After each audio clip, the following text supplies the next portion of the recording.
Ang pahayag kay Juan, unang kabanata. Ito ang pahayag ni Jesucristo na ibinigay ng Diyos sa kanya at kanyang inihayag kay Juan na alipin niya sa pamamagitan ng anghel na kanyang isinugo. Ang layunin ng paghahayag na ito'y ipakita sa mga alipin ng Diyos ang mga bagay na malapit nang maganap. Pinatotohanan ni Juan ang lahat ng kanyang nakita. Ito ang kanyang patotoo tungkol sa mensahe ng Diyos at sa katotohanang ipinahayag ni Jesucristo. Pinagpala ang bumabasa ng aklat na ito, ang mga nakikinig sa propesiya nito at tumutupad sa nasusulat dito, sapagkat malapit na itong maganap.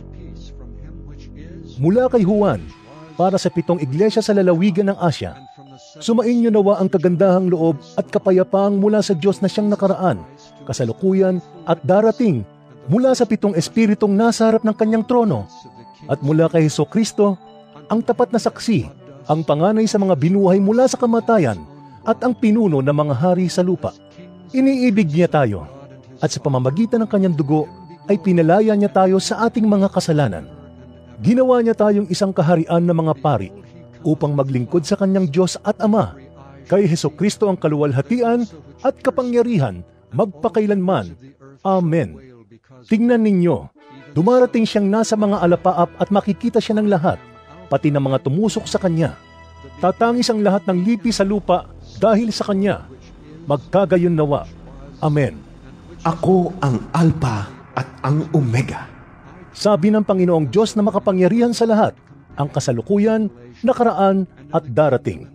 Ako'y si Juan, ang inyong kapatid at kasama sa kapighatian at pagtitiis, na nararanasan ng mga kabilang sa kanyang kaharian dahil sa pakikipag-isa kay Jesus.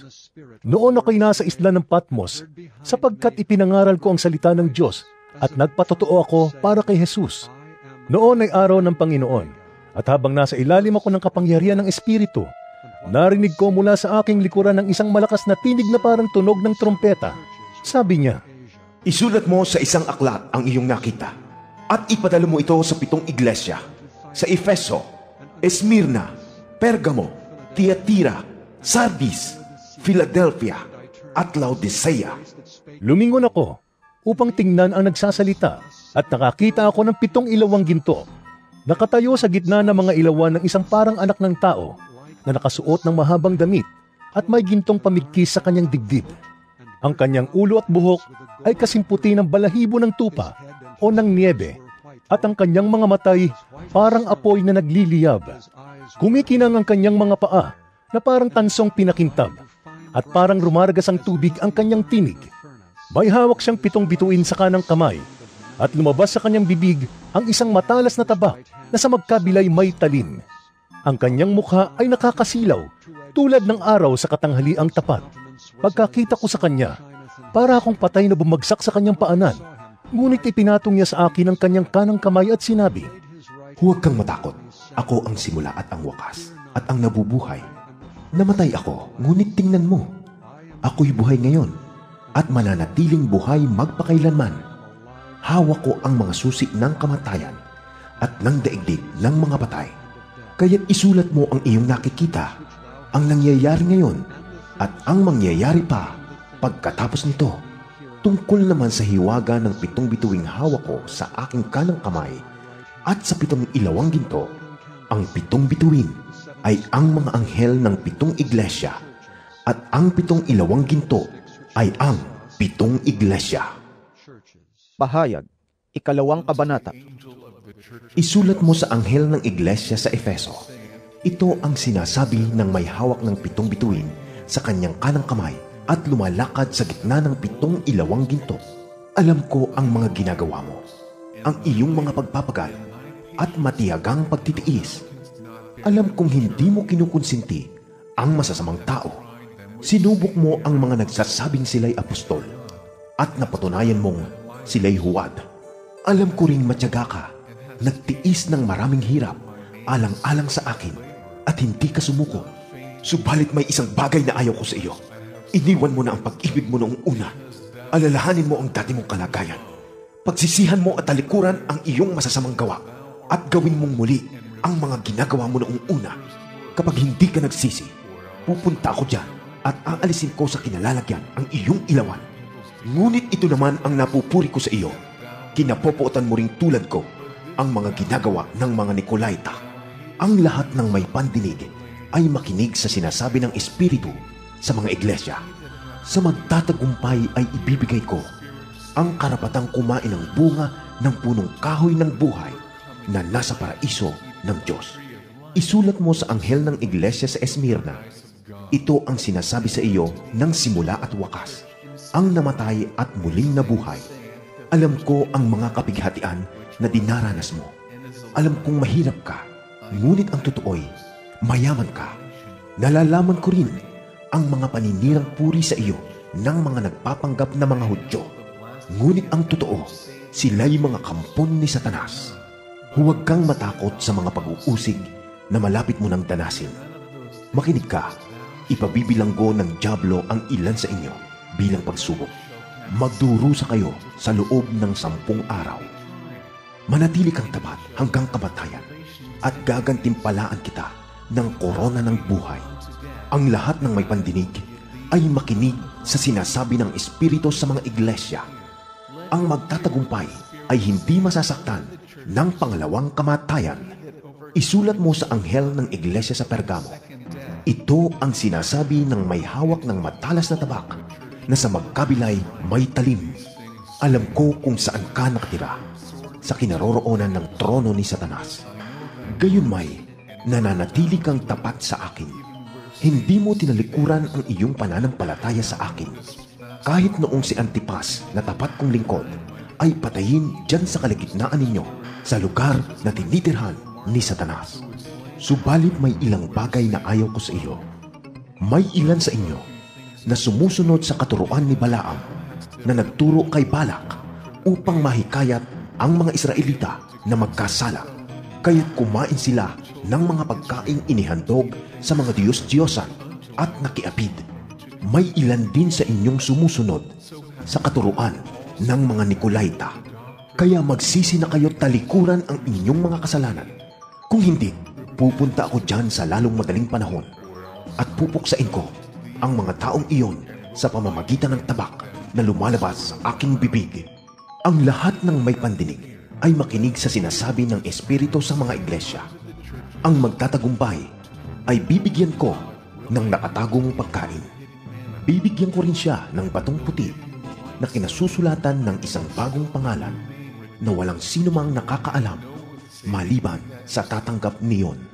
Isulat mo sa anghel ng iglesia sa Tiatira, ito ang sinasabi ng anak ng Diyos na may mga matang parang apoy na nagliliyab at mga paang kumikinang na parang tansong pinakintab. Alam ko ang mga ginagawa mo, ang iyong pag-ibig, katapatan, paglilingkod at pagtitiyaga. Nalalaman kong ang mga ginagawa mo ngayon ay higit kaysa noong una. Ngunit ito ang ayaw ko sa iyo. Pinapayagan mo si Jezebel, ang babaeng nagpapanggap na propeta, na turuan at linlangin ang aking mga lingkod upang makiapid at kumain ng pagkaing inihandog sa mga Diyos-Diyosan. Binigyan ko siya ng sapat na panahon upang pagsisihan at talikuran ang kanyang pakikiapid. Ngunit ayaw niya. Kaya nga bibigyan ko siya ng malubhang sakit, pati ang mga kasama niya sa pangangalo niya. Darana sila ng matinding kapighatian kung hindi nila pagsisisihan at tatalikuran ang kahalayang ginawa nila sa piling ng babaeng iyan. Papatayin ko ang kanyang mga anak upang malaman ng mga iglesia na sinisiyasat ko ang puso't isip ng mga tao at gagantihan ko ang bawat isa sa inyo ayon sa inyong mga gawa. Ngunit para sa ibang mga taga-Tiatira na hindi sumusunod sa katuruan ni Jezebel at hindi natuto ng tinatawag na malalalim na lihim ni Satanas, ito ang sinasabi ko sa inyo.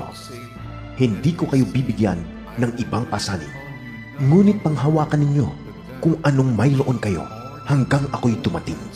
Sa magtatagumpay at tutupad ng ipinapagawa ko hanggang wakas, ibibigay ko sa kanya ang pamamahala sa mga bansa. Mamamahala siya sa pamamagitan ng tungkod na bakal at tuturugin niya ang mga bansa na parang mga palayo.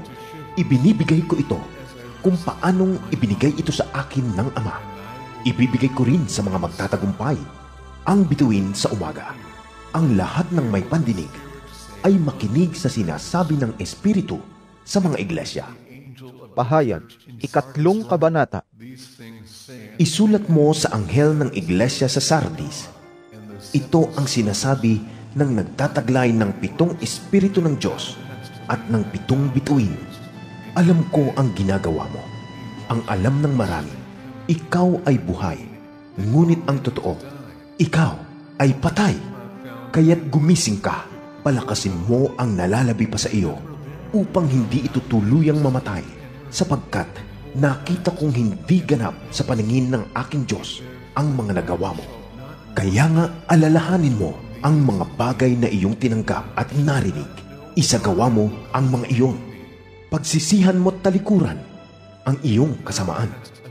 Kung hindi ka gigising, pupunta ako dyan na gaya ng isang magnanakaw at hindi mo malalaman ang oras ng aking pagdating. Ngunit may ilan sa inyo dyan sa Sardis na napanatiling walang dungis ang kanilang damit. Kaya't kasama ko silang maglalakad na nakasuot ng puting damit, sapagkat sila'y karapat-dapat. Ang magtatagumpay ay dadamitan ng puti, at hindi ko kailanman buburahin sa aklat ng buhay ang kanyang pangalan. Kikilalanin ko siya sa harap ng aking Ama at ng kanyang mga anghel. Ang lahat ng may pandinig ay makinig sa sinasabi ng Espiritu sa mga iglesia. Isulat mo sa anghel ng iglesia sa Philadelphia. Ito ang sinasabi ng banal at mapagkakatiwalaan, ang may hawak ng susi ni David. Walang makakapagsara ng anumang binubuksan niya, at walang makakapagbukas ng anumang sinasarhan niya. Alam ko ang mga ginagawa mo. Alam kong kaunti lamang ang iyong kakayahan. Ngunit sinunod mo ang aking salita at naging tapat ka sa akin. Kaya't binuksan ko para sa iyo ang isang pinto na hindi maisasara ninuman. Tingnan mo, palalapitin ko sa iyo at paluluhurin ang mga kampo ni Satanas na nagpapanggap na mga Hudyo, ngunit hindi naman, at sa halip ay nagsisinungaling. Malalaman nilang minamahal kita, sapagkat tinupad mo ang aking utos na magtiis. Iingatan naman kita sa panahon ng pagsubok na darating sa lahat ng tao sa buong daigdig. Darating ako sa lalong madaling panahon, kaya't ingatan mo kung ano ang nasa iyo, upang hindi maagaw ninuman ang iyong gantimpala. Ang magtatagumpay ay gagawin kong isang haligi sa templo ng aking Diyos, at hinding-hindi na siya lalabas doon. Isusulat ko sa kanya ang pangalan ng aking Diyos at ang pangalan ng kanyang lungsod. Ito ang bagong Jerusalem na bumababa mula sa langit buhat sa aking Diyos. Isusulat ko rin sa kanya ang aking bagong pangalan. Ang lahat ng may pandinig ay makinig sa sinasabi ng Espiritu sa mga iglesia. Isulat mo sa anghel ng iglesia sa Laodicea. Ito ang sinasabi niya, na ang pangalan ay Amen, ang tapat at tunay na saksi, at siyang pinagmula ng lahat ng nilalang ng Diyos. Alam ko ang mga ginagawa mo. Alam kong hindi ka malamig ni mainit. Mabuti pa sana kung ikaw ay malamig o mainit. Ngunit dahil ikaw ay maligamgam, hindi mainit ni malamig, isusuka kita.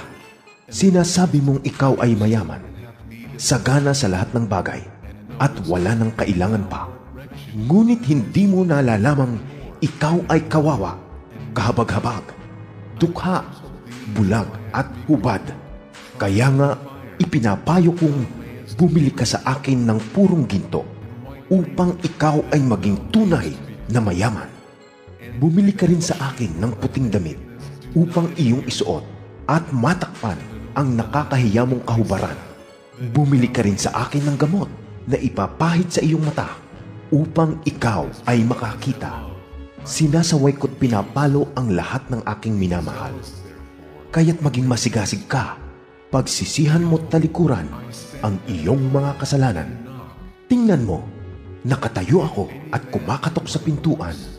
Kung di rin gininuman ang aking tinig at bubuksan ang pinto, papasok ako at kakain akong kasalo niya.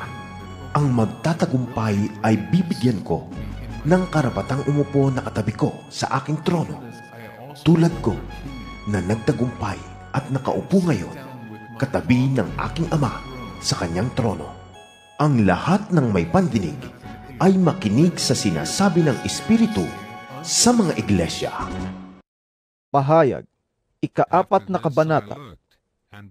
Pagkatapos kong masaksihan ang mga bagay na ito, nakita ko sa langit ang isang bukas na pinto at narinig ko ang tinig na parang tunog ng isang trompeta na ang sabi sa akin, Umakyat ka rito at ipapakita ko sa iyo kung ano pang mga mangyayari pagkatapos nito. At agad akong napuspos ng Espiritu at nakita ko sa langit ang isang trono at ang isang nakaupo roon. Ang anyo niya ay maningning na parang mahahalagang batong hasper at kornalina. May isang bahagharing nagniningning na parang esmeralda sa palibot ng trono.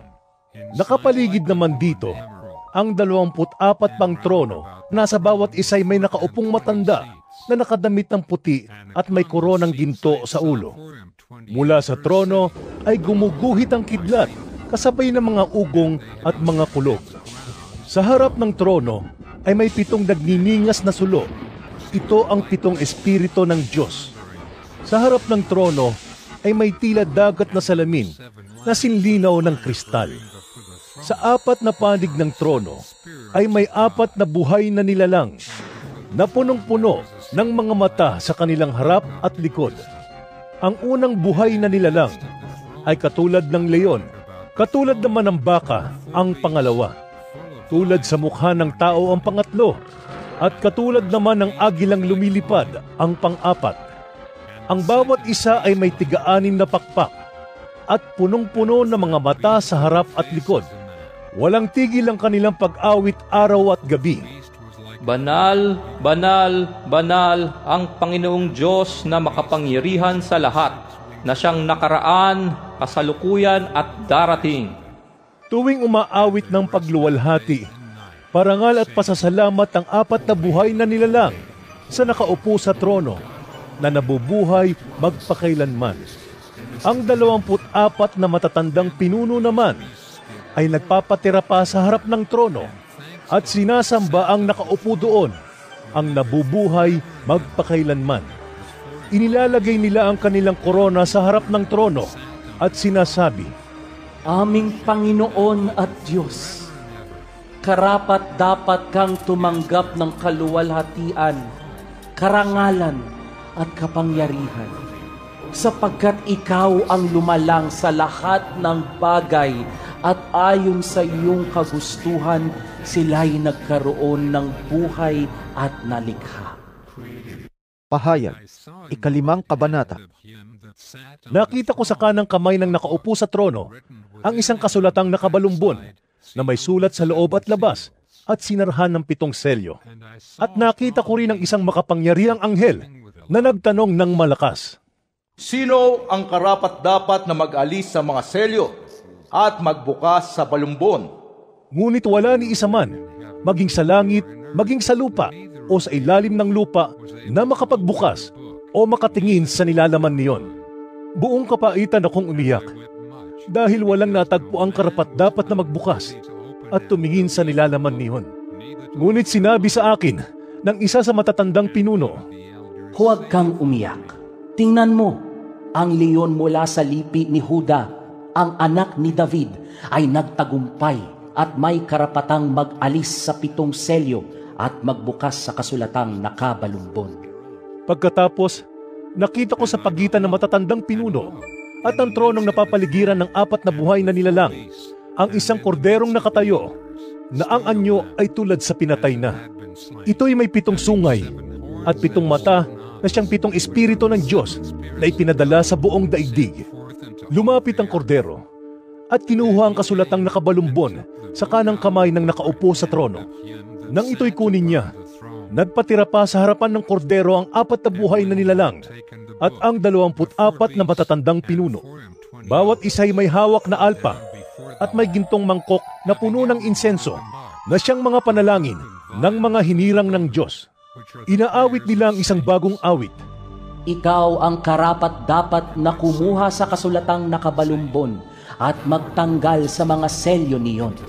Sapagkat pinatay ka at sa pamamagitan ng iyong dugo ay tinubos mo ang mga tao para sa Diyos. Mula sa bawat lahi, wika, bayan at bansa. Ginawa mo silang isang lahing maharlika at mga pari na itinalaga upang maglingkod sa ating Diyos, at sila'y maghahari sa lupa. Tumingin akong muli at narinig ko ang tinig ng milyon-milyon at libo-libong anghel. Sila'y nakapaligid sa trono, sa apat na buhay na nilalang at sa matatandang pinuno. Umaawit sila ng malakas. Ang korderong pinatay ay karapat-dapat tumanggap ng kapangyarihan, kayamanan, karunungan, kalakasan, kaluwalhatian, papuri at paggalang. At narinig kong umaawit ang bawat nilikhang nasa langit, nasa lupa, nasa ilalim ng lupa at nasa dagat, lahat ng mga naroroon. Sa nakaupo sa trono at sa kordero, ang papuri at karangalan, kaluwalhatian at kapangyarihan magpakailanman. At sumagot ang apat na nilalang na buhay. Amen! At nagpatira pa ang matatandang pinuno at nagsisamba. Pahayag, ika-6 na kabanata. Nakita kong inalis ng kordero ang una sa 7 selyo. At narinig kong sinabi ng isa sa 4 na buhay na nilalang, sa tinig na sinlakas ng kulog. Halika! At nakita ko ang isang kabayong puti na ang nakasakay ay may hawak na pana. Binigyan siya ng korona at siya'y umalis upang patuloy na manakop. Nang alisin ng kordero ang pangalawang selyo, narinig kong sinabi ng pangalawang buhay na nilalang, Halika! Isa namang kabayong pula ang lumitaw na ang nakasakay ay binigyan ng kapangyarihang magpasimula ng digmaan sa lupa upang magpatayan ang mga tao. Binigyan siya ng isang malaking tabak. Nang alisin ng kordero ang pangatlong selyo, narinig kong sinabi ng pangatlong buhay na nilalang, Halika! Isang kabayong itim ang nakita ko at may hawak na timbangan ang nakasakay dito. May narinig akong parang isang tinig na nagmumula sa kinaroroonan ng 4 na buhay na nilalang na nagsabi, Isang takal na trigo lamang ang mabibili ng sahod sa maghapong trabaho. At 3 takal na harina lamang ang mabibili sa ganoon ding halaga. Ngunit, huwag mong pinsalain ang langis ng olibo at ang alak. Nang alisin ng kordero ang pang-4 na selyo, narinig kong sinabi ng pang-4 na buhay na nilalang, Halika! Isang kabayong maputla ang nakita ko at ang pangalan ng nakasakay dito ay Kamatayan. Nakasunod sa kanya ang daigdig ng mga patay. Ibinigay sa mga ito ang kapangyarihan sa ika-4 na bahagi ng lupa upang pumatay sa pamamagitan ng digmaan, tagutom, salot at mababangis na hayop sa lupa. Nang alisin ng kordero ang panlimang selyo, nakita ko sa ilalim ng dambana ang mga kaluluwa ng mga pinatay dahil sa salita ng Diyos. And when he had opened the 5th seal, At dahil sa pagpapatotoo nila rito, sumigaw sila ng malakas. O Panginoong makapangyarihan, banal at tapat, gaano pa katagal bago ninyo hatulan at parusahan ang mga tao sa daigdig na pumatay sa amin? Binigyan ng puting kasuotan ng bawat isa sa kanila at sinabi sa kanilang magpahinga ng kaunti pang panahon hanggang sa mabuo ang bilang ng kanilang mga kapatid at kapwa mga lingkod na papatayin ding tulad nila. Nang alisin ng kordero ang pang-6 na selyo, lumindol ng malakas. Ang araw ay nagdilim, na kasing itim ng damit panluksa, at ang buwan ay naging kasimpulan ng dugo. Nalaglag mula sa langit ang mga bituin, na para mga bubot na bunga ng igos kapag hinahampas ng malakas na hangin. Naglaho ang langit na parang kasulatang inirolyo, at nawala sa kanilang dating kinalalagyan ang mga bundok at mga isla. Nagtago sa mga yungib na bato ang mga hari sa lupa, ang mga gobernador, ang mga pinuno ng hukbo, ang mayayaman, ang makapangyarihan, at lahat ng tao, alipin man o malaya. At sinabi nila sa mga bundok at sa mga bato, "Tabunan ninyo kami at ikubli ninyo kami sa mukha ng nakaupo sa trono at sa puot ng kordero, sapagkat dumating na ang kakilakilabot na araw ng pagbubuhos ng kanilang puot. At sino ang makakatagal sa harap nito?" Pahayag, ikapitong kabanata. Pagkatapos nito, may nakita akong 4 na anghel na nakatayo sa 4 na sulok ng daigdig. Pinipigil nila ang 4 na hangin upang huwag umihip sa lupa, sa dagat o sa alinmang punong kahoy. At nakita kong umaakyat sa gawing silangan ng isa pang anghel. Taglay ang pantatak ng Diyos na buhay. Sumigaw siya sa 4 na anghel na binigyan ng kapangyarihang maminsala sa lupa at sa dagat. Huwag muna ninyong pinsalain ang lupa, ang dagat o ang mga punong kahoy, hanggat hindi pa namin nalalagyan ng tatak sa noo ang mga lingkod ng ating Diyos. At narinig ko ang bilang ng mga tinatakan, 144,000 buhat sa 12 lipi ng Israel. Tig 12,000 mula sa bawat lipi ng Israel: Huda, Ruben, Gad, Asher, Neftali, Manases, Simeon, Levi, Isakar, Zebulon, Jose at Benjamin. Pagkatapos nito'y nakita ko ang napakaraming tao na di kayang bilangin ni numan. Sila'y mula sa bawat bansa, lipi, bayan at wika. Nakatayo sila sa harap ng trono at ng kordero, nakadamit ng puti at may hawak na mga palaspas. Isinisigaw nila, "Ang kaligtasan ay nagmumula sa ating Diyos na nakaluklok sa trono at sa kordero." Tumayo ang lahat ng anghel sa palibot ng trono, ng matatandang pinuno at ng 4 na nilalang na buhay. Sila'y nagpatira pa sa harap ng trono at sumamba sa Diyos na nagsasabi, Amen! Sa ating Diyos ang papuri, kaluwalhatian, karunungan, pasasalamat, karangalan, kapangyarihan, at kalakasan magpakailanman. Amen! Tinanong ako ng isa sa matatandang pinuno, "Sino ang mga taong nakadamit ng puti at saan sila nanggaling?" "Ginoo, kayo po ang nakakaalam," ang sagot ko. At sinabi niya sa akin, "Sila ang mga nanggaling sa matinding kapighatian. Nilinis nila at pinaputi ang kanilang damit sa dugo ng kordero. Iyan ang dahilan kung bakit sila ay nasa harap ng trono ng Diyos at naglilingkod sa Kanya sa templo araw at gabi. At ang nakaupo sa trono ang siyang kukup-kup sa kanila. Hindi na sila magugutom ni mauuhaw man. Hindi na rin sila mabibilad sa araw ni mapapaso ng anumang matinding init, sapagkat ang korderong nasa gitna ng trono ang magiging pastol nila. Siya ang gagabay sa kanila sa mga bukal ng tubig na nagbibigay buhay, at papahirin ng Diyos ang bawat luha sa kanilang mga mata." Pahayag, ikawalong kabanata. Nang alisin ng kordero ang 7 selyo, nagkaroon ng katahimikan sa langit sa loob ng halos kalahating oras.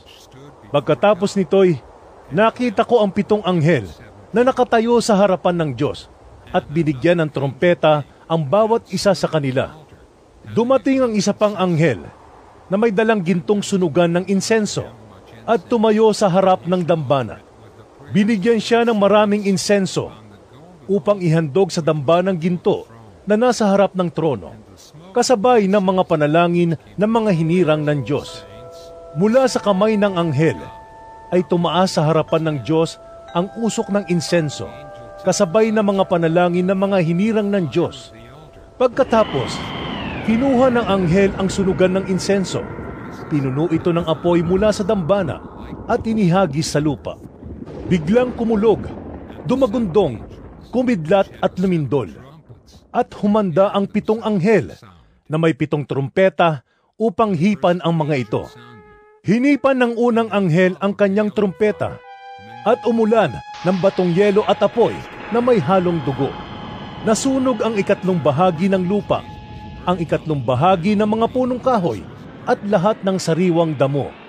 Hinipan ng 2 anghel ang kanyang trumpeta at bumagsak sa dagat ang isang parang malaking bundok na nasusunog. Naging dugo ang 2 bahagi ng dagat. Namatay ang 2 bahagi ng mga nilalang na naroon at nawasak ang 2 bahagi ng mga sasakyang dagat. Hinipan ng 2 anghel ang kanyang trumpeta at nahulog mula sa langit ang isang malaking bituing nagliliyab na parang sulo at bumagsak sa 2 bahagi ng mga ilog at mga bukal. Ang bituin ay tinatawag na kapaitan. Pumait ang 2 bahagi ng tubig at maraming tao ang namatay pagkainom nito. Hinipan ng 4 na anghel ang kanyang trumpeta at napinsala ang 2 bahagi ng araw, ang 2 bahagi ng buwan at ang 2 bahagi ng mga bituin, kaya't nawala ang 2 bahagi ng kanilang liwanag.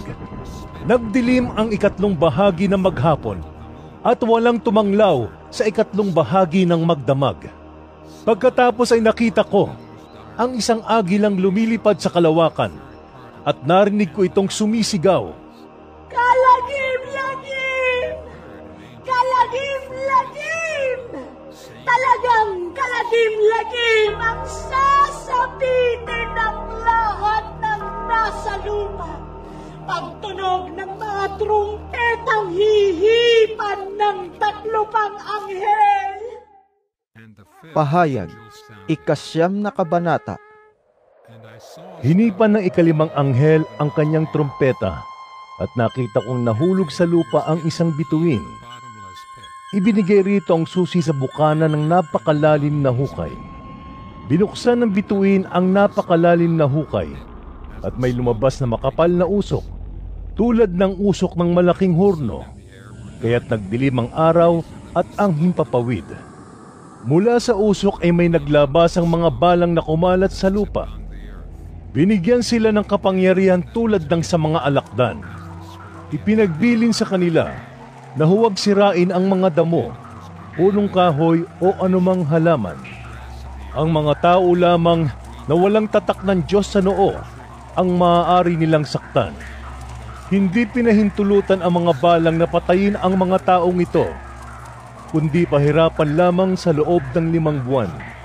Parang kagat ng alakdan ang kirot na dulot ng mga balang na ito. Sa loob ng panahong iyon, hahanapin ng mga tao ang kamatayan, ngunit hindi ito matatagpuan. Nanaisin nila ang kamatayan, ngunit lalayuan sila nito. Ang anyo ng mga balang ay tulad sa mga kabayong handa na sa pakikipagdigma.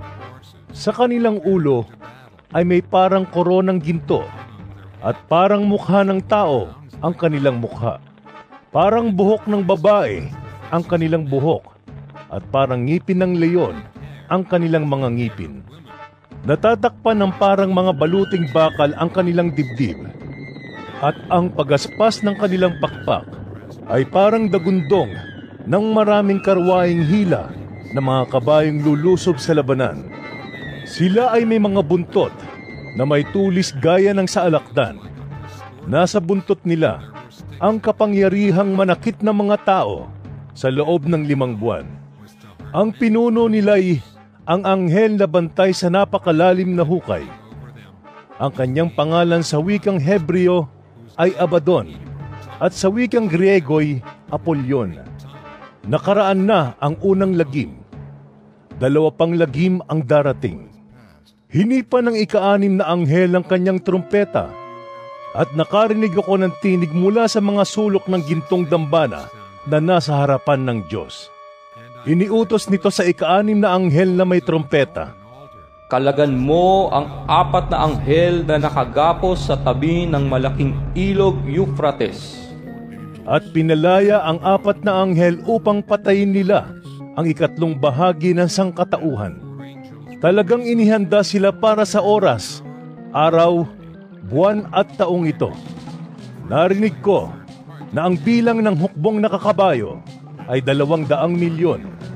Sa aking pangitain ay nakita ko ang mga kabayo, at ang mga dibdib ng mga sakay nito ay may mapulang baluti na gaya ng apoy, asul na gaya ng safiro, at dilaw na parang asupre.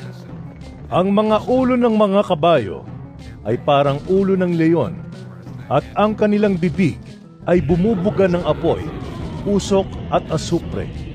Ang 3 bahagi ng sangkatauhan ay pinatay ng 3 salot na ito, ang apoy, usok at asupre na nagmula sa bibig ng mga kabayo.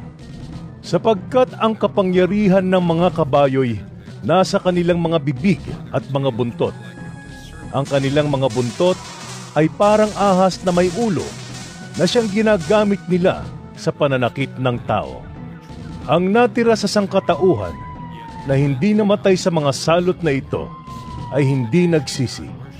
Hindi sila tumalikod, ni tumigil man sa pagsamba sa mga demonyo at sa mga Diyos-Diyos ang ginawa ng kanilang kamay, mga larawang ginto, pilak, tanso, bato at kahoy, na di nakakakita, nakakarinig o nakakalakad man. Ni hindi rin nila pinagsisihan ang kanilang mga pagpatay, pangkukulam, pakikiapid at pagnanakaw. Pahayag, 10 kabanata. Pagkaraan nito, nakita ko ang isa pang makapangyarihang anghel na bumababa mula sa langit. Siya'y nababalot ng ulap at may bahaghari sa kanyang ulunan.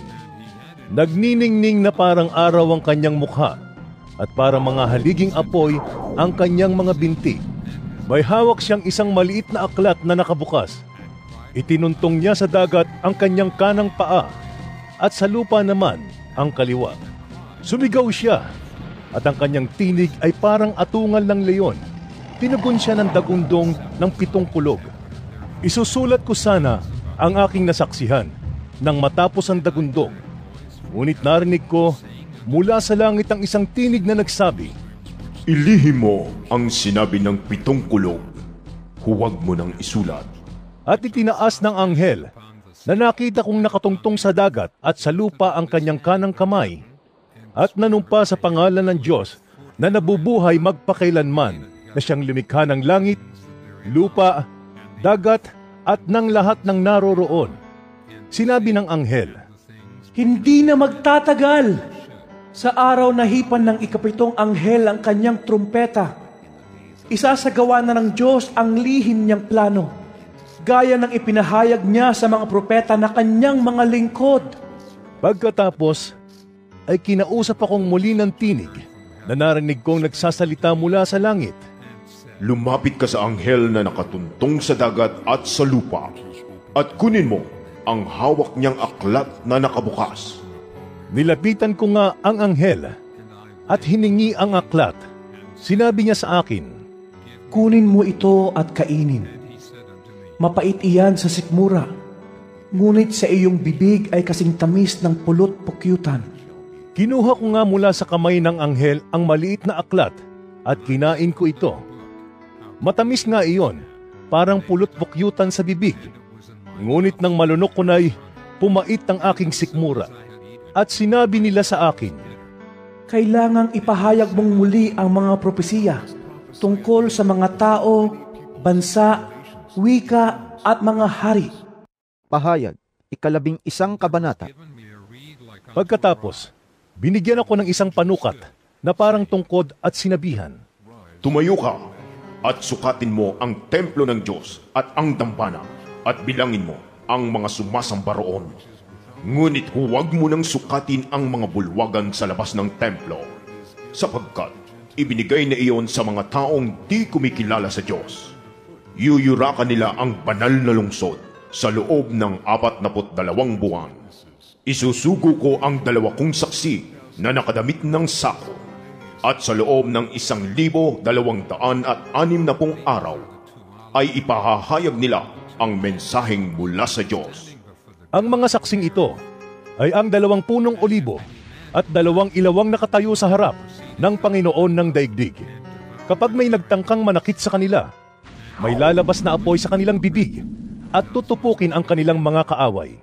Sa ganoong paraay, mamamatay ang sino mang magtangkang manakit sa kanila.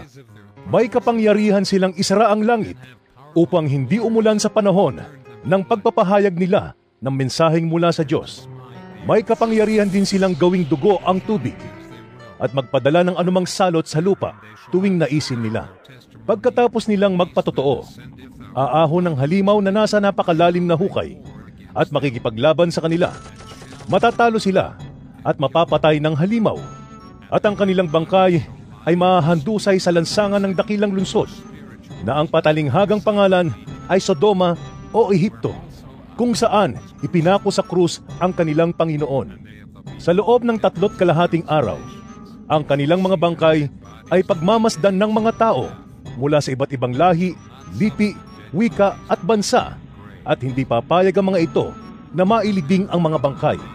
Magagalak ang lahat ng tao sa daigdig dahil sa pagkamatay ng 2 saksi. Magdiriwang sila at magbibigayan ng mga regalo sapagkat ang 2 propetang iyon ay nagdulot sa kanila ng labis na kahirapan. Pagkalipas ng 3.5 araw, pumasok sa kanila ang hininga ng buhay mula sa Diyos. Sila'y tumayo at labis na nasindak ang mga nakakita sa kanila. Pagkatapos ay narinig nilang nagsalita ang isang malakas na tinig mula sa langit. Umakyat kayo rito. At habang nakatingin ang kanilang mga kaaway, umakyat sila sa langit habang nakasakay sa ulap. Nang oras ding iyon ay lumindol ng napakalakas at nawasak ang 10 bahagi ng lungsod at 7,000 tao ang namatay.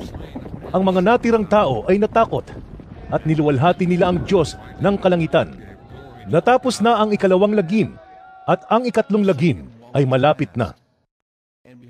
Pagkatapos ay hinipan ng 7 anghel ang kanyang trumpeta at sa langit ay may malalakas na tinig na nagsabi, "Ang paghahari sa sanlibutan ay paghahari na ngayon ng ating Panginoon at ng kanyang Kristo. Maghahari siya magpakailanman."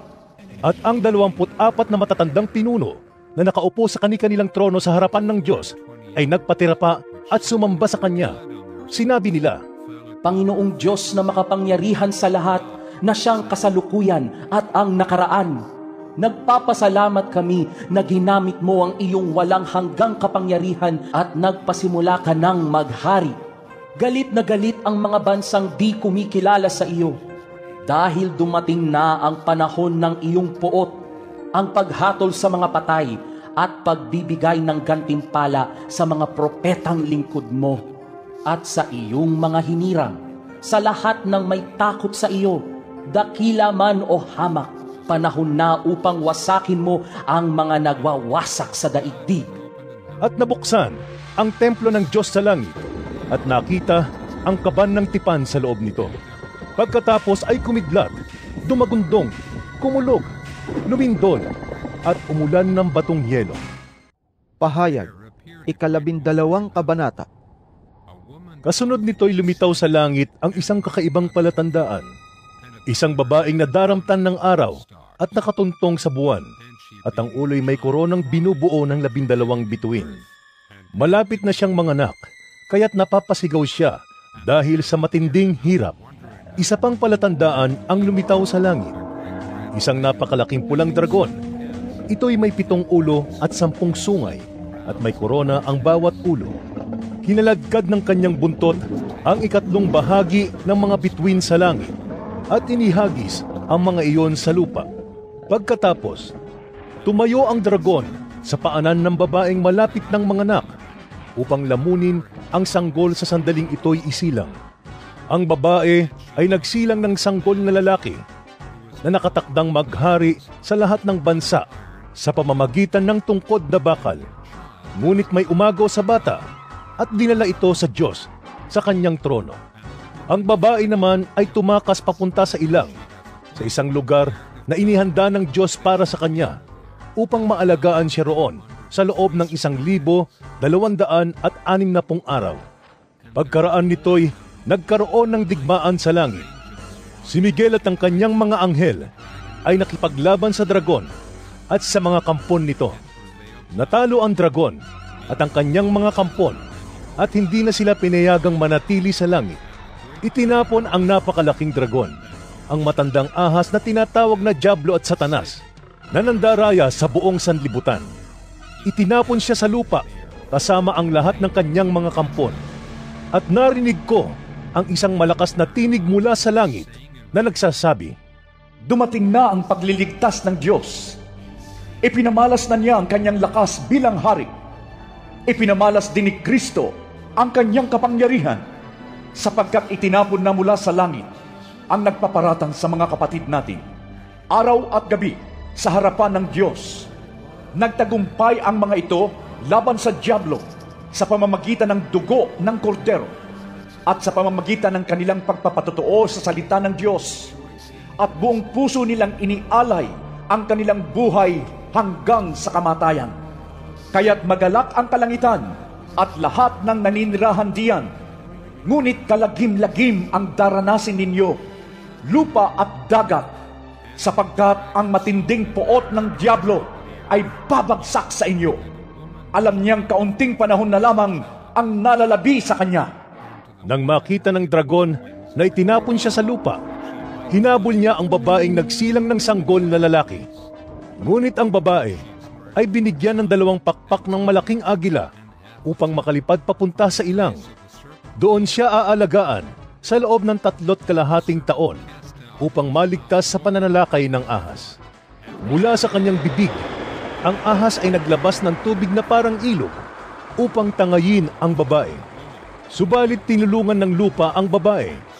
Bumuka ang lupa at hinigop ang tubig na inilabas ng dragon mula sa kanyang bibig. Sa galit ng dragon sa babae, binalingan niya ang nalalabing mga anak nito upang digmain. Ito ang mga taong sumusunod sa mga utos ng Diyos at nananatiling tapat sa pagpapatotoo kay Jesus. At ang dragon ay tumayo sa dalampasigan. Pahayag, 13 kabanata. Pagkatapos, ay nakita kong umaahon sa dagat ang isang halimaw na may 7 ulo at 10 sungay. May korona ang bawat sungay nito, at sa bawat ulo ay nakasulat ang mga pangalang lumalapastangan sa Diyos. Ang halimaw ay parang leopardo. Ang mga paa nito ay tulad ng mga paa ng oso, at ang bibig ay parang bibig ng leon. Ibinigay ng dragon sa halimaw ang kanyang sariling lakas, trono at malawak na kapangyarihan. Ang isa sa mga ulo ng halimaw ay parang may sugat na nakamamatay. Ngunit ito'y gumaling. Namangha ang buong daigdig sa nangyaring ito at nagsisunod sila sa halimaw. Sinamba ng lahat ng tao ang dragon sapagkat ibinigay nito ang kanyang kapangyarihan sa halimaw. Sinamba rin nila ang halimaw at sinabi nila, "Sino ang katulad ng halimaw? Sino ang makakalaban sa kanya?" Pinahintulutang magsalita ng kayabangan ng halimaw, lumapastangan sa Diyos at maghari sa loob ng 42 buwan. Nilapastangan nga niya ang Diyos, ang pangalan ng Diyos, ang tahanan ng Diyos, at ang lahat ng nakatira doon. Pinahintulutan din siyang digmain at lupigin ang mga hinirang ng Diyos, at binigyan siya ng karapatang mamahala sa bawat lahi, lipi, wika at bansa. Sasamba sa kanya ang lahat ng nabubuhay sa ibabaw ng lupa, maliban sa mga taong ang mga pangalan ay nakasulat sa aklat ng buhay bago palikhain ang sanlibutan. Ang aklat na ito'y pag-aari ng korderong pinatay. Ang lahat ng may pandinig ay makinig. Ang sinumang itinakdang mabihag ay mabibihag nga. Ang itinakdang mamatay sa tabak ay sa tabak nga mamamatay. Ito'y isang panawagan na magpakatatag at manatiling tapat ang mga hinirang ng Diyos. At nakita ko ang isa pang halimaw na lumilitaw mula sa lupa. May 2 sungay ito na tulad ng mga sungay ng isang batang tupa. Ngunit nagsalita ito na parang dragon. Ginamit niya ang lahat ng kapangyarihan ng unang halimaw upang ipatupad ang kagustuhan nito. Ang lahat ng tao sa lupa ay pinilit niyang sumamba sa unang halimaw na nagkaroon ng sugat na nakamamatay ngunit gumaling na. Kahanga-hanga ang mga kababalaghang ginawa ng pangalawang halimaw. Nagpaulan siya ng apoy mula sa langit at ito'y nasaksihan ng mga tao. Nalinlang niya ang lahat ng tao sa lupa sa pamamagitan ng mga kababalaghang kanyang ginawa sa harapan ng unang halimaw. Nahikayat niya mga taong gumawa ng isang larawan ng unang halimaw na nasugatan ng tabak ngunit nabuhay. Ipinahintulot din sa kanya na bigyan niya ng hininga ang larawan ng unang halimaw. Kaya't nakapagsalita ang larawan at ipinapatay nito ang lahat ng ayaw sumamba sa kanya. Sa pilitang pinatatakan ng ikalawang halimaw ang lahat ng tao sa kanilang kanang kamay o sa noo, maging sila'y dakila o hamak, mayaman o mahirap, alipin o malaya, at walang maaaring magtinda o bumili, malibang sila'y may tatak ng pangalan ng halimaw o ng bilang nakatumbas ng pangalan niyon. Kailangan dito ang karunungan. Maaaring malaman ng sino mang matalino ang kahulugan ng bilang ng halimaw, sapagkat ito'y bilang ng isang tao. Ang bilang ay 666. Number is 603 Pahayag, 14 na kabanata. Tumingin ako at nakita ko ang kordero na nakatayo sa bundok ng Zion, kasama ang 144,000 tao. Nakasulat sa kanilang noo ang pangalan ng kordero at ang pangalan ng kanyang ama. At narinig ko mula sa langit ang isang tinig na sinlakas ng rumaragasang tubig at nagundong ng kulog. Ang tinig na narinig ko'y parang tugtugan ng mga manunugtog ng alpa.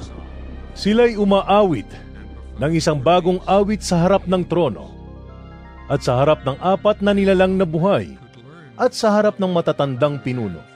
Walang matututong umawit sa awit na iyon, kundi ang 144,000 tinubos mula sa daigdig. Ito ang mga lalaking na natiling walang dungis at hindi nakipagtalik sa mga babae, na natili silang mga birhen. Sumusunod sila sa kordero, saan man siya magpunta. Sila'y tinubos mula sa buong sangkatauhan bilang mga unang handog sa Diyos at sa kordero. Hindi sila nagsinungaling kailanman at wala silang anumang kapintasan. Nakita ko rin ang isa pang anghel na lumilipad sa himpapawid. Dala ang walang hanggang magandang balita upang ipahayag sa mga tao sa lupa, sa lahat ng bansa, lipi, wika at bayan.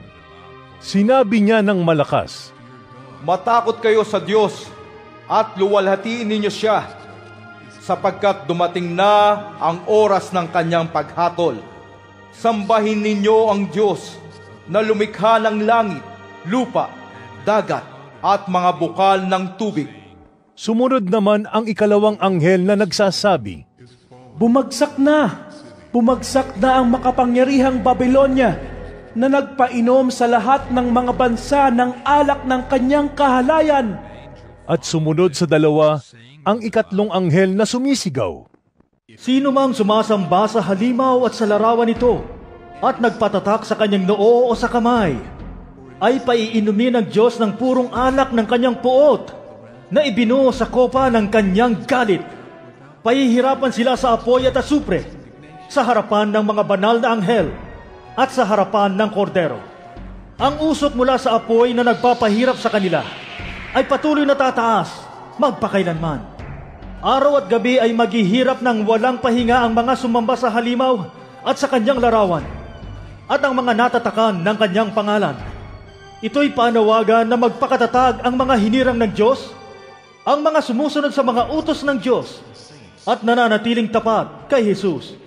At narinig ko mula sa langit ang isang tinig na nagsasabi, Isulat mo, mula ngayon, pinagpala ang mga namamatay na naglilingkod sa Panginoon. At sinabi ng Espiritu, Totoo nga silang pinagpala. Magpapahinga na sila sa kanilang mga pagpapagal, sapagkat sinusundan sila ng kanilang mga gawa. Tumingin uli ako, at nakita ko ang isang puting ulap, at nakaupo rito ang isang kamukha ng anak ng tao. May suot na koronang ginto, at may hawak na isang matalim na karit. Isa pang anghel ang lumabas mula sa templo, at nagsalita ng malakas sa nakaupo sa ulap. Gamitin mo na ang iyong karit. Gumapas ka na sapagkat panahon na. Hinog na ang aanihin sa lupa. Ginamit nga ng nakaupo sa ulap ang kanyang karit, at ginapas niya ang anihin sa lupa. At isa pang anghel ang nakita kong lumabas mula sa templo sa langit. May hawak din itong matalim na karit. Lumabas naman mula sa dambana ang isa pang anghel. Siya ang namamahala sa apoy sa dambana. Sinabi niya sa anghel na may matalim na karit, Gamitin mo na ang iyong karit at anihin mo ang mga ubas sa lahat ng ubasan sa lupa, sapagkat hinog na ang mga ito. Kaya't ginamit ng anghel ang kanyang karit, inani ang mga ubas, at inihagi sa pisaan ng matinding puot ng Diyos. Pinisa sa labas ng lungsod ang mga ubas, at mula sa pisaan ay bumaha ng dugo. Ang lawak ng baha ay umabot hanggang 300 kilometro at 5 talampakan ang lalim. Pahayag, 15 kabanata. Nakita ko rin sa langit ang isa pang kakaiba at kagilagilalas na palatandaan. May 7 anghel na may dalang 7 salot. Ito ang mga panghuling salot, sapagkat dito matatapos ang puot ng Diyos. May nakita akong parang dagat na kristal na nagliliyab. Nakita ko rin ang mga nagtagumpay laban sa halimaw at sa larawan nito at sa nagtataglay ng bilang na katumbas ng kanyang pangalan. Nakatayo sila sa tabi ng dagat na kristal. Hawak ang mga alpang bigay sa kanila ng Diyos. Inaawit nila ang awit ni Moises na lingkod ng Diyos at ang awit ng Kordero. Panginoong Diyos na makapangyarihan sa lahat, dakila at kahanga-hanga ang iyong mga gawa. O Hari ng mga bansa, matuwid at totoo ang iyong mga paraan. Sino ang hindi matatakot sa iyo, Panginoon? Sino ang hindi magpupuri sa iyong pangalan? Ikaw lamang ang banal. Lahat ng mga bansa ay lalapit at sasamba sa iyo, sapagkat nakita ng lahat ang matuwid mong mga gawa. Pagkatapos nito'y, nakita ko ring bumukas ang templo sa langit, ang toldang tipanan. Lumabas mula sa templo ang 7 anghel na may dalang 7 salot. Nakasuot sila ng damit na malinis at nakakasilaw sa kaputian at may gintong pamigkis sa dibdib. Ibinigay sa kanila ng isa sa 4 na nilalang na buhay ang 7 mangkok na ginto na punong-puno ng puot ng Diyos na siyang nabubuhay magpakailanman. Ang templo ay napuno ng usok na nagmumula sa kaluwalhatian at kapangyarihan ng Diyos, at walang makapasok sa templo hanggat hindi natatapos ang 7 salot na dala ng 7 anghel. Pahayag, 16 na kabanata. Mula sa templo ay narinig ko ang isang malakas na tinig na nag-uutos sa 7 anghel. Humayo na kayo at ibuhos ninyo sa lupa ang laman ng 7 mangkok ng puot ng Diyos. Kaya umalis ang unang anghel at ibinuhos sa lupa ang laman ng dala niyang mangkok, at nagkaroon ng mahahapdi at nakakapandiring pigsa ang mga taong may tatak ng halimaw at sumamba sa larawan nito. Ibinuhos ng 2 anghel ang laman ng kanyang mangkok sa dagat. Ang tubig nito ay naging parang dugo ng patay na tao, at namatay ang lahat ng nilikhang may buhay na nasa dagat. Ibinuhos naman ng ikatlong anghel ang laman ng kanyang mangkok sa mga ilog at mga bukal, at naging dugo rin ang mga ito. At narinig kong sinabi ng anghel na namamahala sa mga tubig, Ikaw ang matuwid na nabubuhay ngayon at noong una, ang banal, sapagkat hinatulan mo ang mga bagay na ito, ang mga nagpadanak ng dugo ng mga hinirang ng Diyos at ng mga propeta, ay binigyan mo ng dugo upang kanilang inumin. Iyan ang nararapat sa kanila. At narinig ko ang isang tinig mula sa dambana na nagsasabi, Panginoong Diyos na makapangyarihan sa lahat, talagang matuwid at tama ang mga hatol mo. At ibinuhos din ng ikaapat na anghel ang laman ng dala niyang mangkok sa araw. At ito'y binigyan ng kapangyarihang pasuin ang mga tao sa tindi ng init nito. Napaso nga sila, ngunit sa halip na magsisi at talikuran ng kanilang mga kasalanan at magpuri sa Diyos, nilapastangan pa nila ang pangalan ng Diyos na may kapangyarihang magpadala ng ganoong mga salot. Ibinuhos naman ng ikalimang anghel ang laman ng hawak niyang mangkok sa trono ng halimaw, at nagdilim ang kaharian nito.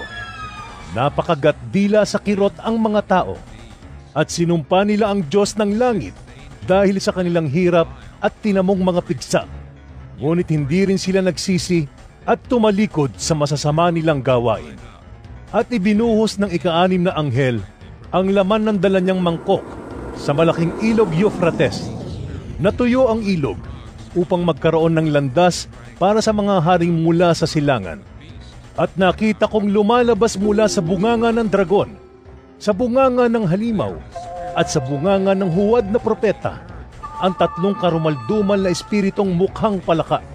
Ang mga ito'y mga espiritu ng mga demonyong gumagawa ng mga kababalaghan. Pinuntahan nila ang lahat ng hari sa daigdig upang tipunin para sa labanan sa dakilang araw ng Diyos na makapangyarihan sa lahat. Makinig kayo. Ako'y darating na parang magnanakaw. Pinagpala ang nananatiling gising at nag-iingat ng kanyang damit. Hindi siya lalakad na hubad at hindi mapapahiya sa harap ng mga tao. At ang mga hari ay tinipon ng mga espiritu sa lugar na tinatawag sa wikang Hebreo na Armageddon. Pagkatapos nito, ibinuhos ng ikapitong anghel ang laman ng hawak niyang mangkok sa himpapawid, at may nagsalita ng malakas mula sa tronong nasa templo. Naganap na!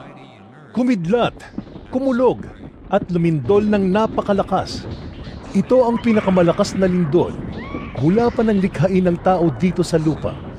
Nahati sa tatlong bahagi ang malaking lungsod, at nawasak ang lahat ng lungsod sa buong daigdig. Hindi nga nakaligtas sa parusa ng Diyos ang tanyag na Babilonya. Pinainom siya ng Diyos ng alak mula sa kopa ng kanyang matinding poot. Umalis ang lahat ng mga pulo at nawala ang lahat ng mga bundok. Umulan ng malalaking batong yelo na tumitimbang ng halos 50 kilo bawat isa, at nabagsakan ang mga tao at nilapastangan ng mga tao ang Diyos dahil sa nakakapangilabot na salot na iyon. Pahayag, 17 kabanata. Pagkatapos, ang isa sa 7 anghel na may dalang 7 mangkok ay lumapit sa akin at sinabi niya, Halika, ipapakita ko sa iyo kung paano paparusahan ang reyna ng kahalayan na nakaupo sa ibabaw ng maraming tubig. Ang mga hari sa lupa ay nakiapid sa babaeng ito, at ang lahat ng tao sa sanlibutan ay nilasing niya sa alak ng kanyang kahalayan. At napasa ilalim ako ng kapangyarihan ng Espiritu, at inihatid ako ng anghel sa dakong ilang. Nakita ko roon ang isang babaeng nakasakay sa isang pulang halimaw. Ang halimaw ay may 7 ulo at 10 sungay. Nakasulat sa buong katawan nito ang mga pangalang lumalait sa Diyos. Ang damit ng babae ay kulay ube at pula. Ang kanyang mga alahas ay ginto, mahalagang bato at perlas. Hawak niya ang isang gintong kopa na puno ng kanyang kasumpa-sumpang mga gawa at kahiyahiyang kahalayan. Nakasulat sa kanyang noo ang isang pangalang may lihim na kahulugan. Ang tanyag na Babilonia, ang ina ng mga nangangalo niya at ng lahat ng kahalayan sa lupa. At nakita ko ang babae na lasing sa dugo ng mga hinirang ng Diyos at sa dugo ng mga martir na pinatay dahil kay Jesus. Nang gilalas ako nang makita ko siya. Bakit ka nang gilalas? Tanong sa akin ng anghel. Sasabihin ko sa iyo ang lihim na kahulugan ng babae at ng sinasakyan niyang halimaw na may 7 ulo at 10 sungay. Ang halimaw na nakita mo ay buhay noong una, ngunit patay na ngayon. Muli itong lilitaw buhat sa napakalalim na hukay at tuluyang mapapahamak. Ang mga taong nabubuhay sa lupa na ang pangalan ay hindi nakasulat sa aklat ng buhay mula pa ng likhain ng sanlibutan ay manggigilalas kapag nakita nila ang halimaw, sapagkat pinatay na siya, ngunit muling lilitaw. Kailangan dito ang pangunawa at karunungan. Ang 7 ulo ay ang 7 burol na kinauupuan ng babae. Ang mga ito rin ay 7 hari. Bumagsak na ang 5 sa kanila. Naghahari pa ang isa, at ang huli ay hindi pa dumarating. Pagdating niya, sandali lamang siyang maghahari. At ang halimaw na buhay noong una, ngunit ngayoy wala na, ay isa sa 7 hari at siyang magiging ikawalo. Siya ay patungo sa kapahamakan. Ang 10 sungay na nakita mo ay 10 haring hindi pa naghahari, ngunit bibigyan sila ng kapangyarihang maghari kasama ng halimaw sa loob ng 1 oras. Iisa ang layunin ng 10 ito, at ipapailalim nila sa halimaw ang kanilang kapangyarihan at karapatan. Makikidigma sila laban sa kordero, ngunit tatalunin sila ng kordero, sapagkat siya ang Panginoon ng mga Panginoon at Hari ng mga hari. Kasama niya sa tagumpay ang kanyang mga tinawag, pinili at tapat na tagasunod. Sinabi rin sa akin ng anghel, ang nakita mong mga tubig na kinauupuan ng babae ay mga lahi, mga bansa, at mga wika. Ang 10 sungay na nakita mo at ang halimaw ay mapupuot sa reyna ng kahalayan. Aagawin nila ang lahat ng ari-arian nito at iiwan siyang hubad. Kakainin nila ang kanyang laman at susunugin siya. Inilagay ng Diyos sa kanilang puso na isagawa ang kanyang layunin nang sila'y magkaisa at ipailalim nila sa halimaw ang kanilang kapangyarihang maghari hanggang sa maganap ang mga salita ng Diyos. Ang babaeng nakita mo ay ang tanyag na lungsod na may kapangyarihan sa mga hari sa lupa. Pahayag, 18 kabanata. Pagkatapos nito, nakita kong bumababa mula sa langit ang isang anghel na may malaking kapangyarihan. Nagliwanag ang buong daigdig dahil sa kanyang kaluwalhatian. Sumigaw siya ng napakalakas. Bumagsak na! Bumagsak na ang makapangyarihang Babilonia! Ngayon ay kulungan na lamang siya ng mga demonyo, ng masasamang espiritu, ng maruruming ibon at ng marurumi at kasuklam-suklam na mga hayop, sapagkat pinainom niya ng alak ng kanyang kahalayan ang lahat ng bansa. Nakiapid sa kanya ang mga hari sa lupa, at ang mga mangangalakal sa buong daigdig ay yumaman sa kanyang mahalay na pamumuhay. Narinig ko mula sa langit ang isa pang tinig na nagsasabi, umalis ka sa Babilonia, bayan ko. Huwag kang makibahagi sa kanyang mga kasalanan, upang hindi ka maparusahang kasama niya, sapagkat abot na hanggang langit ang mga kasalanan niya, at hindi nalilimutan ng Diyos ang kanyang kasamaan. Gawin ninyo sa kanya ang ginawa niya sa iba. Gumanti kayo ng doble sa kanyang ginawa. Punuin ninyo ang kanyang kopa ng inuming higit na mapait kaysa inihanda niya sa iba. Kung paano siya nagmataas at nagpasasa sa kalayawan, palasapin ninyo siya ng ganoon ding pahirap at kapighatian, sapagkat lagi niyang sinasabi, ako'y nakaluklok na isang reyna. Hindi ako byuda, hindi ako magluluksa kailanman.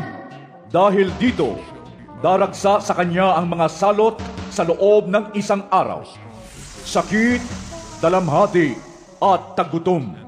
At tutupukin siya ng apoy, sapagkat makapangyarihan ang Panginoong Diyos na humahatol sa kanya. Tatangis at iiyak ang mga haring nakiapid sa kanya at nagpasasa sa kalayawan sa piling niya, habang tinatanaw nila ang usok ng nasusunog na lungsod. Tatayo sila sa malayo, sapagkat takot silang madamay sa dinaranas niyang parusa. Sasabihin nila, Kalagim-lagim! Kalagim-lagim ang dakilang Babilonya, ang makapangyarihang lungsod. Sa loob lamang ng isang oras ay naganap ang parusa sa kanya! Dahil sa kanya'y tatangis din at magdadalamhati ang mga mangangalakal sa daigdig, sapagkat wala nang bibili ng kanilang paninda. Wala nang bibili ng kanilang mga ginto, pilak, alahas at perlas, mga telang lino, seda, telang kulay ubi at pula, lahat ng uri ng mabangong kahoy, mga kagamitang yari sa pangil ng elepante, mamahaling kahoy, tanso, bakal at marmol. Wala nang bibili ng kanilang sinamon at mga pampalasa, kamanyang, mira at insenso, alak at langis, harina at trigo, mga baka at tupa, mga kabayo at karwahe, mga alipin at maging kaluluwa ng tao. Wala na ang lahat ng mga bagay na hinangad mo. Ang lahat ng kayamanan mo, pati na ang iyong kagandahan, ay naglahong kasama mo at hindi na masisilayan ng mga tao kailanman. Hindi lalapit ang mga mangangalakal na yumaman sa lungsod na iyon, sapagkat takot silang madamay sa kanyang paghihirap. Tatangis sila at magdadalamhati. Sasabihin nila, nakakapangilabot ang nangyari sa tanyag na lungsod. Dati nadaramtan siya ng lino at telang kulay ube at pula, at napapalamutian ng mga alahas, ginto at perlas. Sa loob lamang ng isang oras ay naglahong lahat iyon. Mula sa malayo ay tumanaw ang mga kapitan, mga pasahero at mga tripulante ng mga sasakyang pandagat at lahat ng nangangalakal sa dagat. At tinangisan nila ang nasusunog na lungsod habang minamasdan ng usok na nagmumula roon. Walang katulad ang katanyagan ng lungsod na iyon. Nagsabog sila ng abo sa kanilang ulo at nanangis. Kalagim-lagim! Kalagim-lagim ang nangyari sa dakilang lungsod. Yumaman ang lahat ng tumigil sa kanyang daungan. Ngunit sa loob lamang ng isang oras ay nawalan ng kabuluhan. Magalak ka, o langit, sa nangyari sa kanya. Magalak kayo, mga hinirang ng Diyos, mga apostol at mga propeta, sapagkat hinatulan na siya ng Diyos dahil sa ginawa niya sa inyo. Pagkatapos, isang makapangyarihang anghel ang bumuhat ng isang batong sinlaki ng gilingang bato at inihagis iyon sa dagat. Sinabi niya, ganito karahas ibabagsak ang tanyag na lungsod ng Babilonya at hindi na siya makikitang muli. Hindi na maririnig sa kanya ang tinig ng mga awit at ang himig ng mga tugtugan ng alpa, plauta at trompeta. Wala nang makikita sa kanyang mga manggagawa at hindi na maririnig ang ingay ng mga gilingan. Wala nang kahit isang ilaw na magliliwanag sa kanya. Hindi na maririnig ang masasayang tinig ng mga ikinakasal, sapagkat naging makapangyarihan sa buong daigdig ang kanyang mga ngalakal at dinaya niya ang lahat ng bansa sa pamamagitan ng pangkukulam. At natagpuan sa kanya ang dugo ng mga propeta, mga hinirang at ng lahat ng pinatay sa daigdig. Pahayag, 19 na kabanata. Pagkatapos nito, narinig ko ang tila sama-samang tinig ng napakaraming tao sa langit na umaawit ng ganito. Aleluya! Ang kaligtasan, ang karangalan, at ang kapangyarihan ay tanging sa Diyos lamang. Matuwid at tama ang kanyang hatol. Hinatulan niya ang reyna ng kahalayan na nagpasama sa mga tao sa lupa sa pamamagitan ng kanyang kahalayan. Pinarusahan siya ng Diyos dahil sa pagpatay niya sa mga lingkod ng Panginoon. Muli silang umawit. Aleluya! Walang tigil na tataas ang usok na mula sa nasusunog na lungsod. Ang 24 na matatandang pinuno at ang 4 na nilalang na buhay ay nagpatira pa at sumamba sa Diyos na nakaupo sa trono. Sabi nila, Amen! Aleluya! May nagsalita mula sa trono. Purihin ninyo ang ating Diyos, kayong lahat na mga lingkod niya, dakila o hamak man, kayong may banal na takot sa Kanya. Pagkatapos ay narinig ko ang parang sama-samang tinig ng napakaraming tao, parang ugong ng rumaragasang tubig at dagundong ng mga kulog. Ganito ang sabi ng tinig, Hallelujah! Sapagkat nagahari ang Panginoon nating Diyos na makapangyarihan sa lahat. Maganak tayo at magsaya.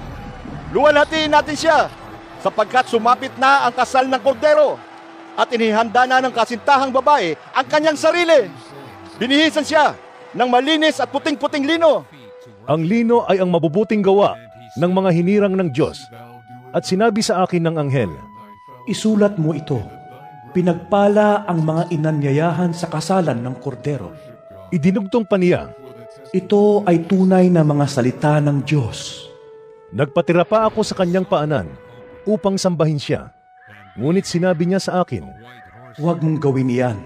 Ako may aliping tulad mo at tulad ng iyong mga kapatid na nagpapatotoo tungkol kay Jesus. Ang Diyos ang sambahin mo, sapagkat ang pagpapatotoo tungkol kay Jesus ang diwa ng propesiya. Pagkaraan nito'y nabuksan ng langit at nakita ko ang isang kabayong puti.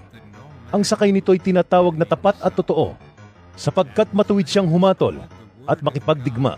Parang nagliliyab na apoy ang kanyang mga mata at sa kanyang ulo ay mayroong maraming korona.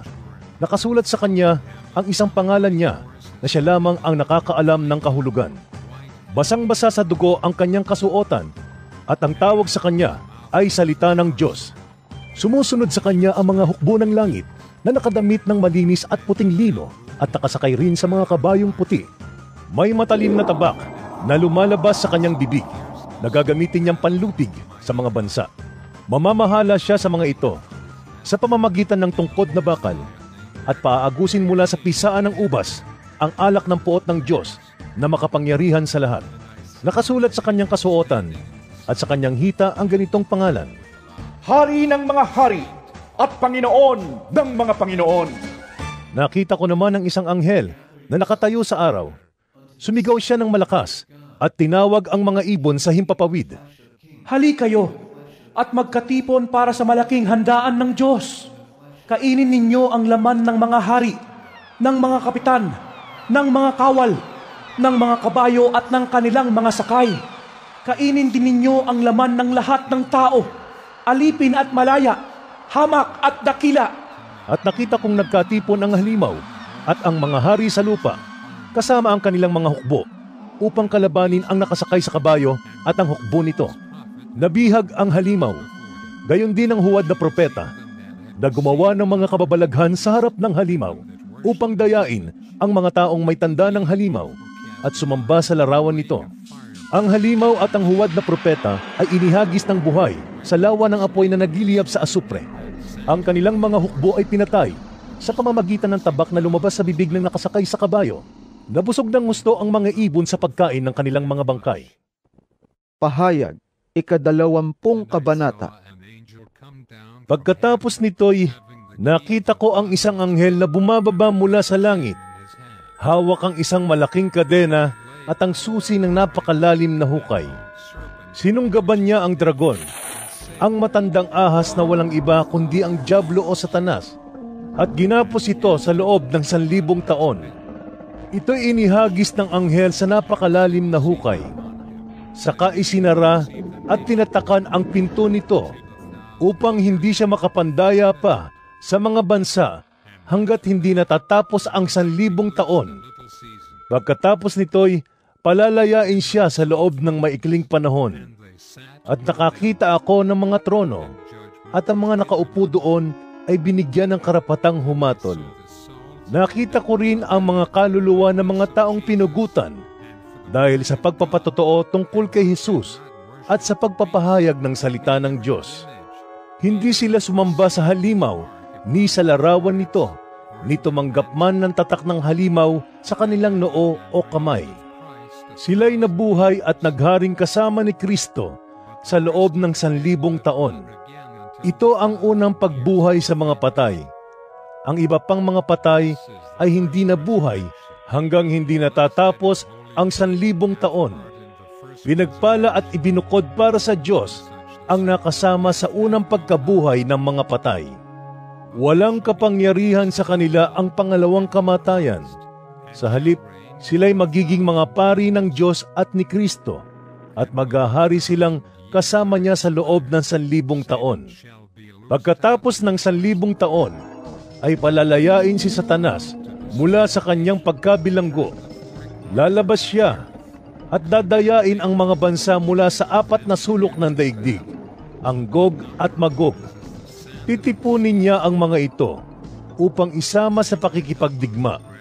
Ang hukbong ito ay sindami ng buhangin sa tabing dagat. Kumalat sila sa buong daigdig at pinaligiran ang kampo ng mga hinirang ng Diyos at ang pinakamamahal na lungsod.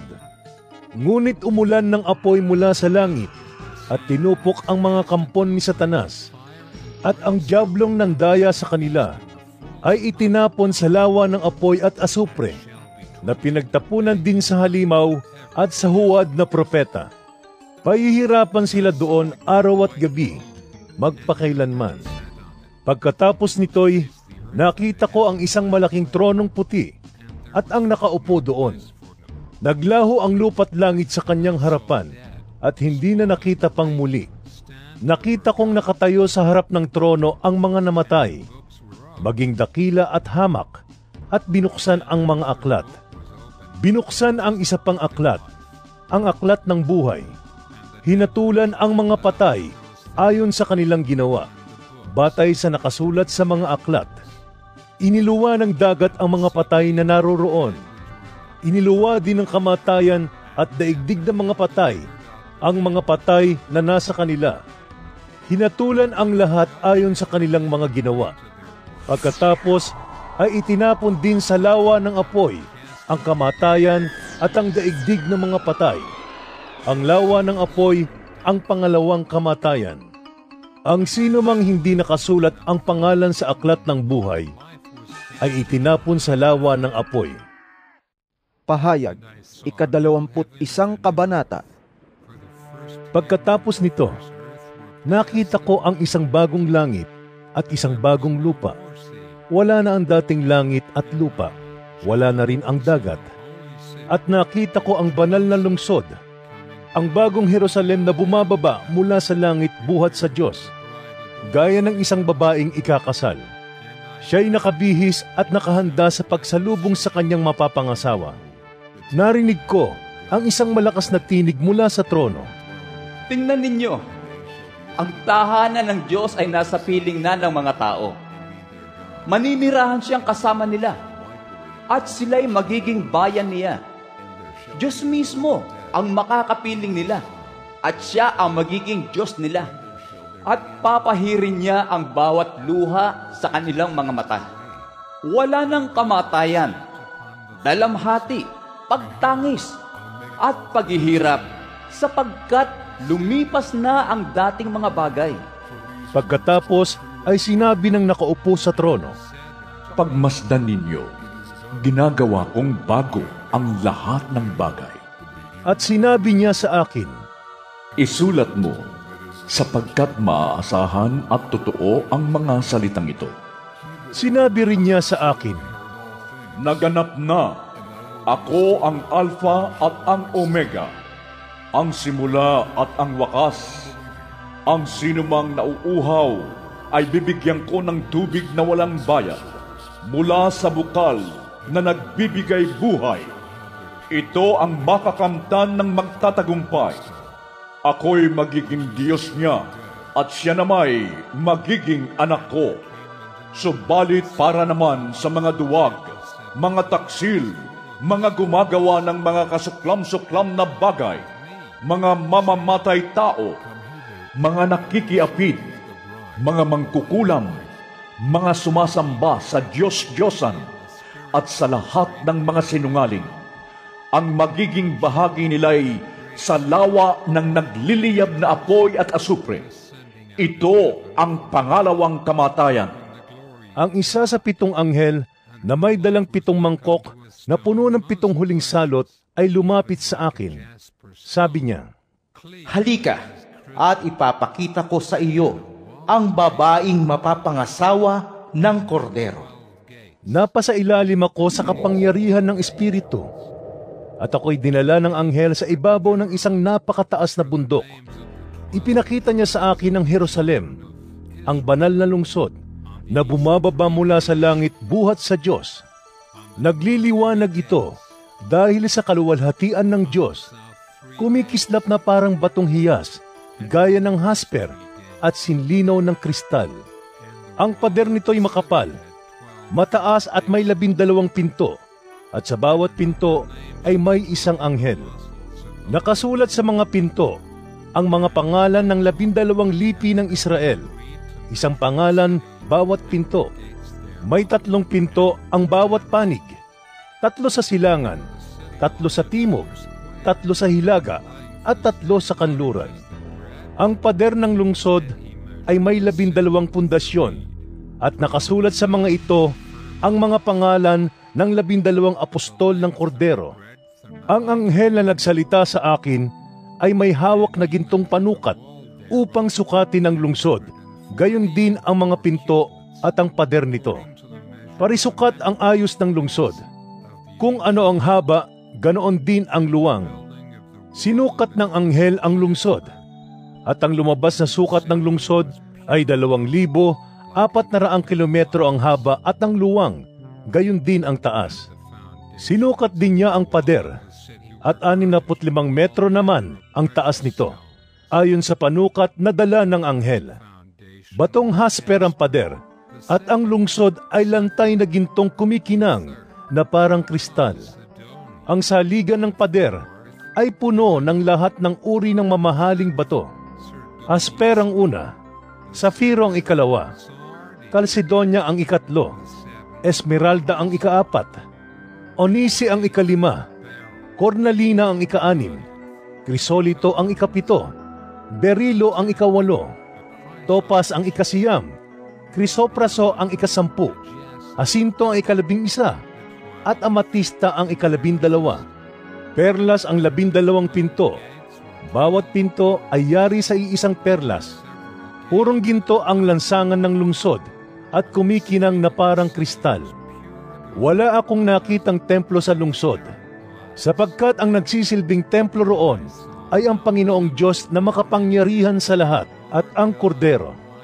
Hindi na kailangan ang araw o ang buwan upang bigyang liwanag ang lungsod, sapagkat ang kaluwalhatian ng Diyos ang nagbibigay ng liwanag doon at ang Kordero ang siyang ilawan. Sa liwanag nito'y lalakad ang lahat ng tao at dadalhin doon ng mga hari sa lupa ang kanilang kayamanan. Hindi isasara ang mga pinto ng lungsod sa buong maghapon at hindi nasasapit doon ang gabi. Dadalhin sa lungsod ang yaman at dangal ng mga bansa. Ngunit hindi makakapasok doon ang anumang bagay na marumi, ni ang mga gumagawa ng kasuklam-suklam, ni ang mga sinungaling. Ang mga tao lamang na ang pangalan ay nakasulat sa aklat ng buhay, na iniingatan ng Kordero, ang makakapasok sa lungsod. Pahayag, 22 kabanata. Ipinakita rin sa akin ng anghel ang ilog ng tubig na nagbibigay buhay. Ang tubig nito na sinlinaw ng kristal ay bumubukal mula sa trono ng Diyos at ng Kordero at umaagos sa gitna ng lansangan ng lungsod. Sa magkabilang panig ng ilog ay ang punong kahoy na nagbibigay buhay. Ito'y namumunga ng 12 uri ng bunga, isang uri sa bawat buwan. Nakapagpapagaling sa sakit ng mga tao ang mga dahon nito. Wala roong makikitang anumang isinumpa ng Diyos. Makikita sa lungsod ang trono ng Diyos at ng Kordero, at sasambahin siya ng kanyang mga lingkod. Makikita nila ang kanyang mukha, at isusulat sa kanilang noo ang kanyang pangalan. Dooy wala ng gabi, kaya't hindi na sila mangangailangan pa ng mga ilawan o ng liwanag ng araw, sapagkat ang Panginoong Diyos ang magiging liwanag nila at maghahari sila magpakailanman. At sinabi sa akin ng anghel, maaasahan at totoo ang mga salitang ito. Ang Panginoon, ang Diyos ng mga espiritu ng mga propeta, ang siyang nagsugo sa kanyang anghel upang ihayag sa mga lingkod niya ang mga bagay na magaganap sa lalong madaling panahon. At sinabi ni Jesus, Makinig kayo, darating na ako. Pinagpala ang sumusunod sa mga salita ng propesiya na nasa aklat na ito. Akong si Juan ang nakarinig at nakakita sa lahat ng ito. Matapos kong marinig at makita ang lahat, ako'y nagpatira pa sa paanan ng anghel na nagpakita sa akin ng mga ito upang siya'y sambahin. Ngunit sinabi niya, Huwag mong gawin iyan. Ako may aliping tulad mo, at tulad din ng iyong mga kapatid na propeta at ng lahat ng sumusunod sa mga salita sa aklat na ito. Ang Diyos ang sambahin mo. At sinabi rin niya sa akin, Huwag mong ililihim ang mga propesiya na nasa aklat na ito, sapagkat malapit nang maganap ang mga ito. Magpatuloy sa pagpapakasama ang masasama, magpatuloy sa pagpapakarumi ang marurumi. Ngunit ang namumuhay sa kalooban ng Diyos ay magpatuloy sa gayong pamumuhay, at ang banal sa pagiging banal. At sinabi ni Jesus, Makinig kayo, darating na ako. Dala ko ang mga gantimpalang ibibigay sa bawat isa ayon sa kanyang ginawa. Ako ang Alpha at ang Omega, ang una at ang huli, ang simula at ang wakas. Pinagpala ang naglilinis ng kanilang kasuotan, sapagkat bibigyan sila ng karapatang pumasok sa lungsod at kumain ng bunga ng punong kahoy na nagbibigay buhay. Subalit maiiwan sa labas ng lungsod ang mga asal-aso, ang mga mangkukulam, ang mga nakikiapid, ang mga mamamatay tao, ang mga sumasamba sa Diyos-Diyosan, at ang mga mahilig magsinungaling at mandaya. Akong si Jesus ang nagsugo sa aking anghel upang ang mga bagay na ito'y ipahayag sa inyo na nasa mga iglesia. Ako ang ugat at supling ni David. Ako ang maningning na bituin sa umaga. Sinasabi ng Espiritu at ng babaeng ikakasal, Halika kayo! Lahat ng nakakarinig nito ay magsabi rin, Halika kayo! Lumapit ang sino mang nauuhaw. Kumuha ang may gusto ng tubig na nagbibigay buhay. Ito'y walang bayad. Akong si Juan ay nagbibigay ng babala sa sino mang makarinig sa mga propesiya na nasa aklat na ito.